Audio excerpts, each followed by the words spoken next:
날씨에 참 고생 많지요. 오늘 예배드린 모든 분들 가운데 하나님 은혜가 넘치시고요. 여러분 피곤한 몸이 회복되고 또 모든 삶 가운데 여러분 회복의 역사가 일어났으면 좋겠습니다. 예수님이 참으로 많은 기적들을 일으키면서 많은 사람들이 따르셨어요.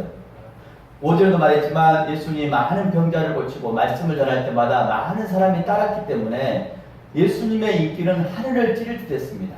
많은 사람의 그 인기를 예수님이 짊어지셨어요. 그런데 그 인기가 있을 때 예수님이 뭘 하셨냐면 한적한 곳에 가서 기도를 하셨다라고 말합니다. 오늘 본문 35절 말씀 다 함께 읽어볼까요? 35절 시작. 새벽 아직도 밝기 전에 예수께서 일어나 나가 한적한 곳으로 가사 거기서 기도하시더니 아멘. 아직 새벽에 날이 밝기 전에, 그러니까 새벽인데 해가 떠오르기 전까지를 말하죠. 이때 예수님이 한적한 곳에 가셨습니다. 거기서 뭐 하셨다고요? 기도하셨다라고 합니다. 예수님도 기도하셨어요. 이것이 중요합니다.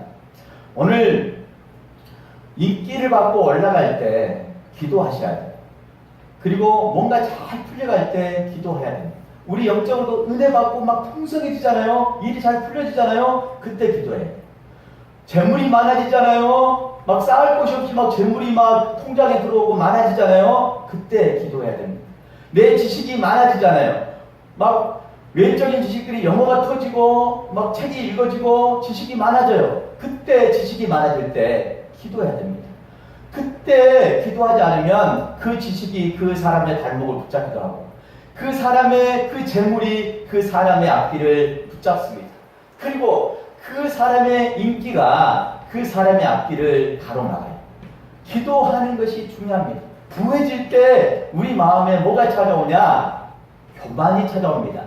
내가 하나님 없이 잘 되네? 예수님이 없어도 내가 이렇게 풍성해지네? 건강해지네? 지식이 풍성해지네? 이것을 체험했기 때문에 예수님 없는 삶 살면 자기가 주인 되는 거죠.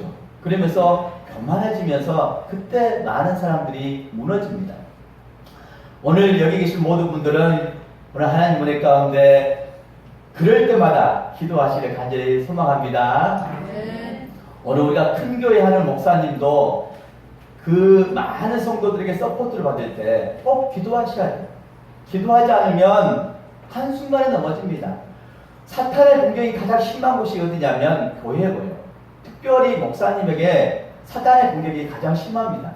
왜냐하면 잘 못하면 못한 대로 힘들고 잘하면 잘한 대로 힘들게 목사님이 또 옆에 사는 사모님은 더 그렇습니다. 그래 공격이 심해요. 그래서 한시도 깨어서 기도하지 않으면 그 공격에 노출돼서 무너집니다. 올라간 것은 어렵지만 무너지는 것은 한순간이에요. 그런데 꼭 비단 큰 교회 목사님만 그러냐? 그렇지 않습니다. 작은 교회 목사님도 그럴 여지가 아주 커요. 저는 큰 교회 목사님은 제껴두더라도 작은 교회가 건강해야 된다. 큰 교회 되면 그럴 수밖에 없습니다. 대통령 되기 전과 된 후회가 달라지고 국무총리나 국회의원 되기 전과 후가 달라지듯이 사람이 그렇게 되는 거예요. 작은 교회 할 때부터 이미 성실하게 신실하게 이 부분을 하나님을 바라보고 나가는 것이 참 중요하다. 근데 작은 교회가 건강하고 깨어있으면 좋은데 큰 교회를 깨우는데 작은 교회도 건강하지 못한 교회가 얼마나 많은지 몰라요. 목사님들이 의식이 깨어있지 못해요. 보수적이고 그냥 꼭 거지 같은 근성이 있어요. 종의 근성이 있어요. 종의 근성. 항상 이렇게 가지려고 하는 그 종의 근성이 있어요. 하나님이 우리를 자녀 삼았을 때 우리를 훈련하는 첫 번째가 뭐냐? 종의 근성을 버리게 하는 거예요. 이스라엘 백성들 출애굽했을 때 그들의 40년 동안 훈련하는 목적이 뭐냐? 그들이 바로의 종 되었던 그 종을 근성을 뿌리 뽑는 거예요. 그들이 먹었던 음식, 그들이 누렸던 문화, 그들이 즐겼던 세상 풍습들을 다 바꿔 넣는 거예요. 근데 그것이 430년 동안 그들에게 뿌리가 박혀서 변하지 않는 거예요. 종 바로 왕이 주는 그대로 시키는 대로만 하면 돼요.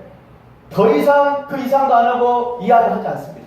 그거밖에 하지 못하는 거예요. 하지만 이후에 구원받아 하나님의 자녀가 되었을 때는 그렇지가 않습니다. 자유를 줬잖아요. 자유의지를 줬잖아요. 오늘 아담과 하와에게도 에덴 동산에서 자유의지를 주었잖아요. 너희들이 많은 동산에 과일 열매를 먹되 그 중에 선악과를 알게 하는 나무를 먹지 말라고 했잖아요. 다른 열매를 먹어도 돼요. 그런데 유독 먹지 말라는 그것을 먹는 거예요. 선택, 자유의지를 줬어요. 그런데 선택할 때 꼭 하지 말라는 거. 그거 하는 게 인간의 본성이에요. 오늘 출애굽하는 이스라엘 백성들에게 하나님의 자녀로 끊임없이 말씀을 듣고 예배드리고 가나안 땅에서 우상 섬기지 말고 그것을 자꾸 말씀을 들어도 그거 잊어버려요. 하나님 말씀 듣지 않습니다. 자기 고집대로 해요. 자기 습성대로 해요. 자기 태도대로 자기 하고 싶은 욕구대로 합니다. 그 종의 근성을 뿌리뽑은 게 광야 생활이었어요. 오늘 그 훈련들을 통해서 오늘 우리가 더 성숙해 갈 수 있는 줄 믿습니다. 오늘 하나님의 자녀는 건강한 교육으로 선다는 것은 건강한 성도로 선다는 것은 뭐냐? 그 종의 근성을 버리는 거예요. 거짓 그 근성을 버리고 하나님의 자녀 가운데 자유함을 누리는 그 기쁨을 누리는 것을 우리 하나님이 원하십니다. 그래서 큰 교회가 됐든 작은 교회가 됐든 또 성도가 큰 교회에 다니든 작은 교회에 다니든 그게 중요한 거 아니에요. 내 마음속에 하나님을 중심에 모시고 살아가느냐. 내가 지금 처해 있는 이 상황, 지금 나가 부하지 않지만, 내가 건강하지 않지만, 내가 지식이 풍부하지 않지만 여전히 겸손하고 기도하는 성도인가. 또 하나님 은혜 가운데 내가 높아져서 그 모든 것 가운데 하나님이 나를 높여주셨을 때 내가 기도하는 사람인가. 예수님처럼 한적한 곳에 가서 자기 영성 생활을 할 수 있는 사람인가. 이거 중요합니다. 그래야지만 우리가 예수님처럼 기도해야지만 무너지지 않는 거예요. 예수님이 기도한 목적은 딱 하나만입니다. 생명 살리는 거예요. 기도하시는 목적이 생명 살리는 데 목적이 있었습니다. 우리 37절 말씀 읽어볼까요? 37절 말씀 시작. 만나서 이르되 모든 사람이 주를 찾나이다. 38절 이르시되 우리가 다른 가까운 마을들로 가자.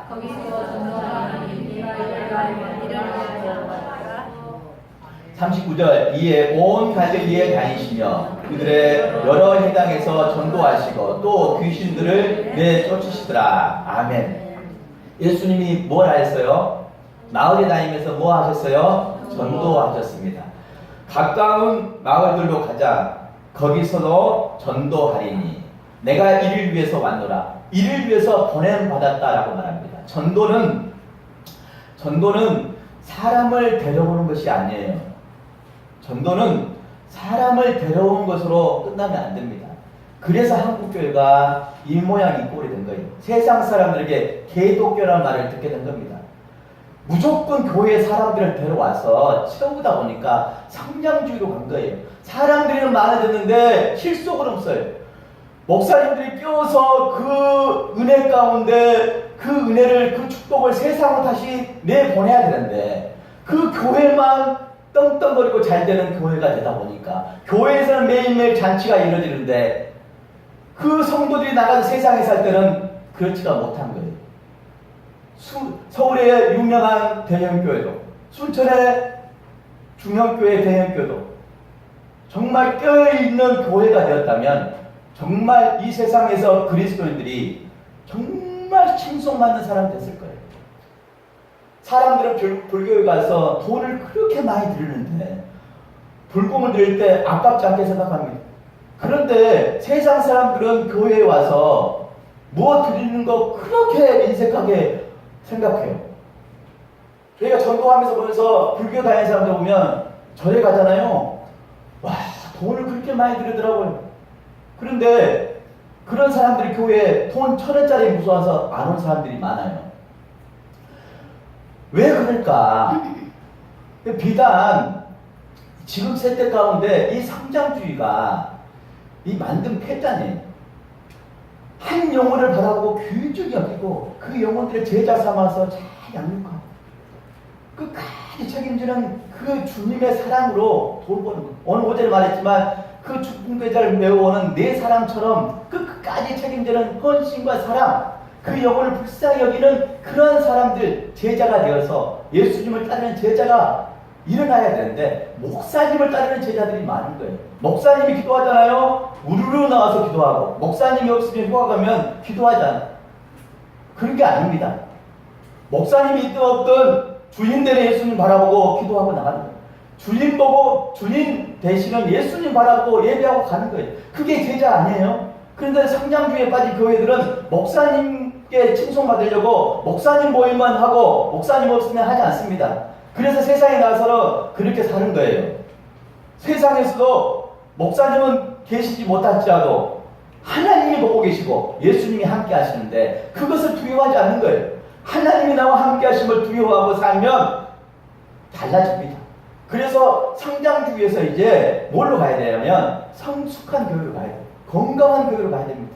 크고 적은 교회가 문제가 아니라 깨어있는 교회, 예수님이 주인 되어서 목사님이 주인 행세하지 않고 예수님이 주인 되어서 움직이는 교회 만들어야 해요. 성도들이 깨어있는 성도 되면 목사님을 깨우게 되고 세상을 깨우게 되고 더 이상 세상의 교회를 걱정하는 교회가 되지 않고 교회가 세상을 걱정하고 세상을 지배해 가야죠. 문화를 지배해 가고 그래야 됩니다.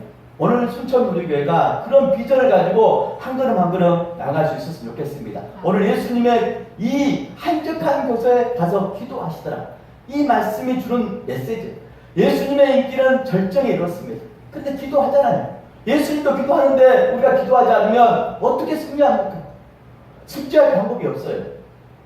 우리의 자신을 싸워서 이길 방법이 없습니다. 우리 병과 우리 죄악과 싸워서 이길 방법이 없어요. 기도 외에는 이런 이유가 나갈 수 없느니라. 기도해야 됩니다. 저는 참 안타까운 일이 있는데 제가 기도가 좀 짧았던 게 늘 후회가 돼요. 그래서 요즘 제가 휴가 기간에 제가 마음의 결심을 했습니다. 새벽 기도에 들으면 2시간 반은 기도하리라. 전에는 말씀에 추중해서 좀 하다 보니까 기도 시간을 채우지 못했어요.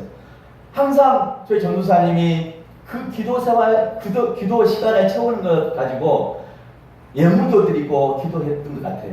그런데 제가 정신을 차리고 이제 정말 말씀과 기도에 전념하려고 합니다. 기도하는 시간을 더 가져서 정말 풍성한 은혜 가운데 이 신선한 꼴을 성도에게 먹일 수 있게끔 나가려고 합니다. 여러분 함께 기도해 주시고 함께 기도하면서 나갔으면 좋겠습니다. 오늘 예수님이 전도하시면서 생명 살린 거죠. 전도는 사람을 데려온 것이 아니에요. 사람을 데려와서 천국 갈 때까지 함께 가는 거예요. 천국 갈 때까지 실족하지 않고 함께 가는 게 전도예요. 사람만 데려와서 채우는 게 아닙니다. 그래서 양육까지 같이 가야 돼요. 양육을 통해서 그들이 믿음으로 성장할 수 있도록 사랑을 받고 정말 마음이 쾌어되고 삶의 무거운 짐들이 벗겨지고 질병이 치유되고 죄악의 문제가 해결되고 결코 정지함이 없는 은혜 가운데 자유의 기쁨을 누리는 성도들, 그 성도들로 양육해서 세우는 겁니다. 세우는 일까지 천국 갈 때까지 같이 가는 것이 전도예요. 그런데 우리는 사람 채우면 끝나는 그걸로 전도 생각하니까 한국교회에 이런 모습이 있다는 겁니다. 오늘 우리가 하나님 은혜 가운데 기도하는 목적은 생명 살리는데 끝까지 우리가 천국 가는 데까지 함께 가는 매일매일 믿음이 성장하고 사랑이 충만해지고 치유와 회복의 역사가 일어나고 하나님의 은혜를 경험하고 축복을 경험하는 저와 여러분 모두가 되기를 간절히 소망합니다. 베드로도 이 사명을 가졌어요. 베드로가 장가를 갔어요. 예수님의 제자 베드로 수제자가 장가를 갔는데 그 장모님이 아픈 거예요. 장모님이 열병에 걸리셨어요. 우리 한번 읽어볼까요? 30절 말씀 읽어볼까요? 30절 말씀 시작. 시몬의 장모가 열병으로 누워 있는지라 사람들이 곧 그 여자에 대하여 예수께 여짜오되 시몬, 베드로예요. 베드로는 별명이 개바입니다. 반석이에요. 페트로. 반석이라는 별명을 가진 이 시몬 베드로. 그 장모가 열병에 걸려서요. 누워 있습니다. 열병에 누워 있는데 예수님이 사람들이 곧 그 여자에 대하여 예수께 여짜온대. 그 장모에 대해서 예수님께 물었습니다. 그러면서 예수님이 나아가서 그 장모의 그 손을 잡아 일으키시니 열병이 떠나고 여자가 그들에게 수종되니라. 여자들이 그 장모에게 수종을 듣게 된 겁니다. 제가 열병을 알아본 적이 있어요. 어렸을 때 열이 한 39도 40도까지 올라갔던 것 같아요. 굉장히 힘들더라고요. 근데 그 시골에 살면서 병원 가지 않고 그 열병을 견딘 적이 있어요. 근데 여름 풀풀 올라가지 정말 머리가 깨질 듯 아프더라고요. 여러분 열병 알아보셨어요? 지금은 병원 바로 갈 수 있는데 그때는 그렇지 못했나 봐요. 그래서 견딘 그 시간이 정말 제가 아픈 시간을 견뎌본 그 기억이 있어요. 열병 정말 힘들더라고요. 근데 그 열병을 예수님이 고쳐주셨습니다. 그러면서 수많은 병자들이 이 소문을 듣고 찾아온 거예요. 해질녘에 많은 병자와 귀신 들린 자를 예수께 데려왔습니다.